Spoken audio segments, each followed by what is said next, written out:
नमस्कार दोस्तों, एक बार फिर से स्वागत है आपका अपने यूट्यूब चैनल फ्री स्टडी पर।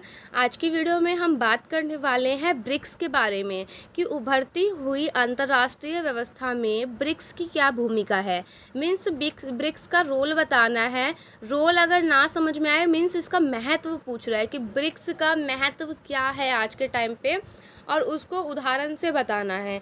तो आपके पास अगर ऐसा कोई क्वेश्चन आता है तो आपको स्टार्टिंग से पूरा बताना होता है, पहले उसकी भूमिका, फिर ब्रिक्स क्या है, कितने देश इसमें शामिल हैं और उसके कार्य क्या है, उद्देश्य क्या है, प्रॉपर मतलब आपको सब कुछ बताना होता है। तो इसमें से ये क्वेश्चन ज़रूर आएगा। और अगर ब्रिक्स का कोई भी क्वेश्चन आ जाए तो जो मैं करवा रही हूँ आपको, आप वो करके जाइए, उसमें से ही कोई ना कोई क्वेश्चन आएगा। चाहे ब्रिक्स की भूमिका पूछ लेगा, चाहे आपसे ब्रिक्स के कार्य क्षेत्र पूछ लेगा, चाहे आपसे ब्रिक्स के उद्देश्य पूछ लेगा, कुछ भी पूछ ले, आपको वही सब चीज़ें लिख के आनी है जो वीडियो के अंदर कवर करवाया जाएगा। चलिए स्टार्ट करते हैं अपनी वीडियो को और जानते हैं कि ब्रिक्स क्या होता है। देखिए, भूमिका लिखने के बाद आपको बताना है जो ब्रिक्स की स्थापना है वो 2009 में हुई थी और इसका जो पहला सम्मेलन है वो रूस में हुआ था।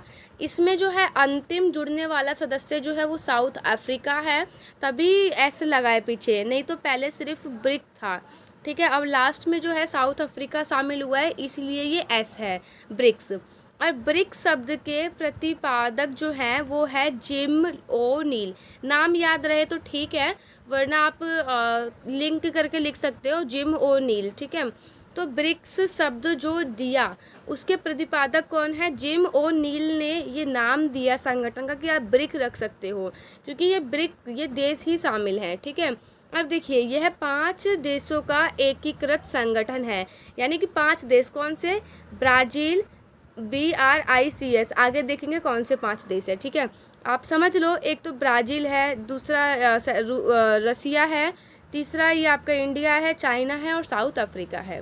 ठीक है, और ब्रिक्स का जो सम्मेलन होता है वो प्रति वर्ष मतलब हर साल होता है।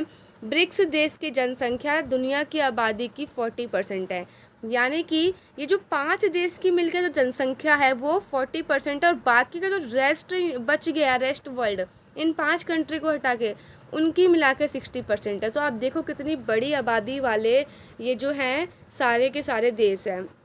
बात कर लेते हैं इसके उद्देश्य की, पेपर में ज़रूर आएगा, ना आए तभी लिख देना, कोई इशू नहीं है। उद्देश्य आप लिखोगे सदस्य देशों के बीच में गहरे संबंध स्थापित करता है या करना चाहता है, कि जो इसके बीच जो भी सदस्य इसमें शामिल हैं उनके बीच में गहरे संबंध स्थापित करना इसका काम भी है और इसका उद्देश्य भी है। उसके बाद व्यापार सहित जितने भी आर्थिक सहयोग होते हैं वो ये एक दूसरे देशों को देते हैं, मतलब जैसे ब्राज़ील इंडिया को दे रहा है, इंडिया ब्राज़ील को दे रहा है, चाइना इसको दे रहा है। तो ऐसे ही व्यापार के साथ साथ जितने भी आर्थिक सहयोग हैं वो सब एक दूसरे को देना चाहते हैं, यही ब्रिक्स का उद्देश्य है। उसके बाद है विकासशील देशों को विकसित देश के बराबर लाना, भी इसका उद्देश्य है। तो बेसिकली इसके 3 उद्देश्य हैं जो आपको मैंने कराया। अभी देखिए, आप सोच रहे होंगे कि आप बहुत जल्दी करवा रहे हो, इसलिए करवा रहे हो क्योंकि पेपर का टाइम नहीं है। एक दिन में आपको पता है 7 क्वेश्चन कवर करवाना थोड़ा मुश्किल होता है। इससे पहले वीडियो बनी हुई है, अगर आपके पास टाइम होता है तो आप उन वीडियो को देखिए, उन वीडियो में आपको प्रॉपर एक्सप्लेन करके बताया गया होता है। यहाँ पे जो बता रखा है मीन्स उसी को मैं आपको ईजी वर्ड में बताने की कोशिश कर रही हूँ। उसके बाद हम देख लेते हैं ब्रिक्स देशों में सहयोग क्षेत्र क्या है, क्योंकि वो आपस में एक दूसरे को सहयोग देते हैं। तो सहयोग किस किस क्षेत्र में देते हैं? पहला है आर्थिक और वित्तीय सहयोग, यानी कि आर्थिक और वित्तीय सहयोग एक दूसरे को देते हैं। ये जो कंट्री है BRICS, मतलब ये जो संगठन है इन 5 कंट्री का, तो ये आपस में एक दूसरे को आर्थिक सहयोग देते हैं।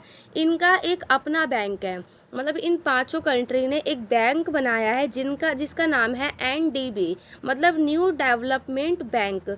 इसके पास पैसा होता है, अगर मान लो इंडिया को पैसा चाहिए तो वो NBD से ले सकता है, बाद में वापस भी करना होता है हालांकि। तो जो है 6ठे शिखर सम्मेलन में NDB मतलब न्यू डेवलपमेंट बैंक की स्थापना की थी, किसके लिए? आर्थिक और वित्तीय सहयोग के लिए, यानी कि पैसों से जो मदद की जाती है, पैसों के आधार पर उसके सहयोग के लिए उन्होंने इस बैंक की स्थापना करी अपने 6ठे सम्मेलन में। और इसका जो मुख्यालय है किसका? NDB का, वो चीन में है। उसके बाद वो पैसों से संबंधित सहयोग तो करते ही करते हैं, मतलब मनी वाला तो करते हैं, साथ ही हेल्थ का भी करते हैं। हेल्थ का मतलब होता है स्वास्थ्य। जैसे किसी मान लो कि अच्छे डॉक्टर इंडिया के अंदर है, इंडिया को अगर अपना कहीं भेजना हो साउथ अफ्रीका तो वो भेज सकते हैं। साउथ अफ्रीका में अच्छे डॉक्टर हैं, अगर उनको इंडिया में भेजना हो तो वो सहयोग कर सकते हैं, मतलब वो सहयोग ही करते हैं।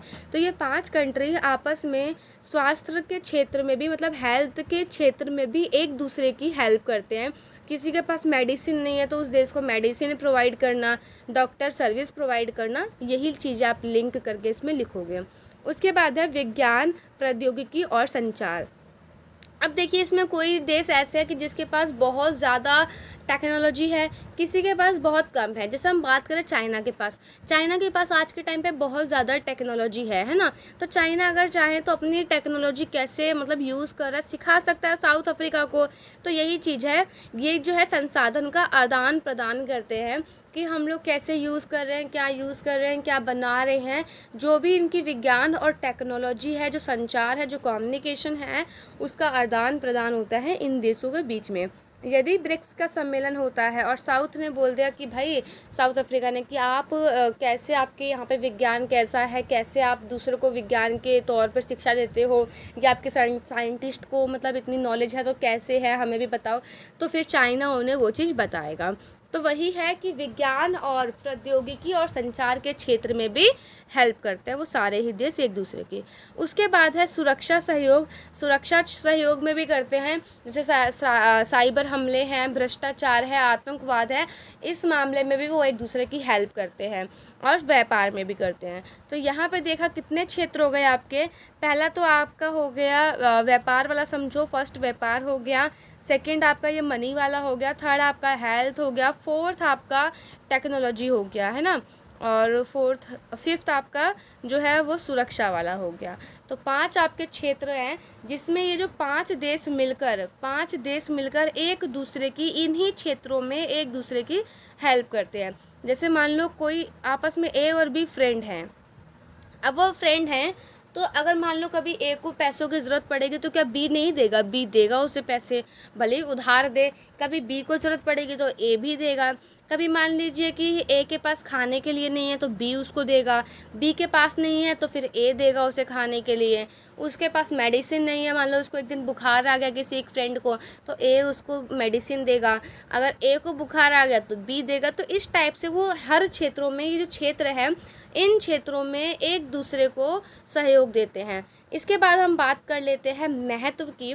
तो महत्व में देखो, सबसे अच्छा महत्व यही आपसे क्वेश्चन में पूछा गया था कि इसका रोल बताना है। आप ये देखो, 5 उभरती अर्थव्यवस्था को एक साथ लाता है। ये जो ब्रिक्स है ना, ये जो 5 देश हैं, ये कुछ छोटे मोटे देश नहीं है। इनकी जो अर्थव्यवस्था है, इकोनॉमिक है, इतनी मतलब बहुत इतनी उभरती हुई है ना कि एकदम से इनकी जीडीपी मतलब आसमान छूती है। तो ये 5 अर्थव्यवस्था, जिनकी ऐसी अर्थव्यवस्था है जो उभरती हुई है, उन सभी को साथ में लेके आता है। तो ये इसकी भूमिका है और महत्व है। जीडीपी में लगभग 23% ये 5 देश मिल करके देते हैं, 23%। और बचे हुए जो कितनी बहुत सारी कंट्री हैं वो मिल करके फिर जो बचे हुए हैं 77% वो दे रहे हैं। उसके बाद है विश्व व्यापार में लगभग 17% का इनका हिस्सा है, मतलब वर्ल्ड ट्रेड में भी इनका 70% का हिस्सा है इन 5 देशों का अगर देखा जाए तो।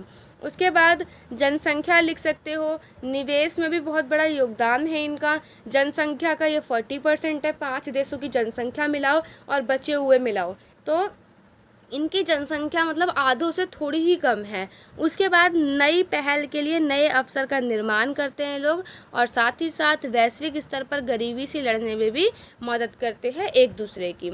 अब हम देख लेते हैं चुनौतियाँ बेसिकली 2 हैं, क्योंकि बहुत सारे जो आलोचक होते हैं उनका कहना ये है कि ना ब्रिक्स के अंदर जितने भी देश शामिल हैं उसमें चीन का दबदबा ज़्यादा है। तो आप ऐसे हेडिंग डालना, चीन का दबदबा, ठीक है। वो लोग, उनका मानना ऐसा है कि जो मतलब उनका मानना ये है कि जो ब्रिक्स में 5 देश है ना वो आपस में कम व्यापार करते हैं, वो चाइना के संग ज़्यादा व्यापार करते हैं। चाहे ब्राज़ील हो वो चाइना के संग करता है, इंडिया भी चाइना के संग करता है, रूस भी करता है और साथ ही साथ साउथ अफ्रीका भी करता है। और अभी आपने देखा होगा एक रिपोर्ट आई है जिसमें रिपोर्ट के तहत इंडिया ने अगर सबसे ज़्यादा व्यापार किया है तो वो चाइना के साथ ही किया है। अभी जो फाइनेंस ईयर जो अभी गया है 2023 से 24 वाला, उसका बता रही हूँ, उसमें जो सबसे ज़्यादा व्यापार हुआ है वो चाइना के संग ही हुआ है इंडिया का। ठीक है, तो आप ये लिखोगे कि मतलब बहुत सारे आलोचक जो होता है उनका कहना ये है कि जो चीन है ना, चीन के साथ ज़्यादा व्यापार होता है, तो चीन का दबदबा है। और बहुत सारे लोग ये बोलते हैं कि ये जो ब्रिक्स के अंदर जो देश शामिल हैं, जो 5 देश शामिल हैं, इनके बीच में ना आपसी समन्वय नहीं है, मतलब एक दूसरे पर विश्वास नहीं है, कोऑर्डिनेशन नहीं है। क्यों? अब नाम से ही पता लग रहा है, BRICS। आपको पता है इंडिया और चाइना के संबंध अच्छे नहीं है एक दूसरे के संग, आपको पता ही होगा। और ठीक है, लेकिन सही नहीं है। तो वो लड़ाई हुई थी एक, जिसमें एक नारा आया था कि हिंदी चीनी भाई भाई, और उसके बाद ही शायद सन 1960 या 62 के अप्रॉक्स में जो चाइना ने इंडिया पे वार कर दिया था। तो तभी से हमारे जो है चीन के संग संबंध अच्छे नहीं हैं। इसीलिए बहुत सारे आलोचक ये कहते हैं कि चीन का दबदबा है और चीन और भारत के संबंध, जबकि ये दोनों ही ब्रिक्स में शामिल हैं, यानी कि ब्रिक्स के अंदर जो देश शामिल हैं उनके बीच में आपस में कोऑर्डिनेशन और दोनों के बीच में आपसी सहमति भी प्राप्त नहीं है।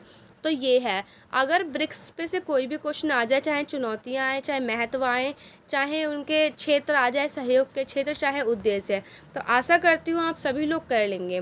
वीडियो कैसी लगी कमेंट करके ज़रूर बताना। तब तक मिलते हैं नेक्स्ट वीडियो में, तब तक के लिए जय हिंद जय भारत।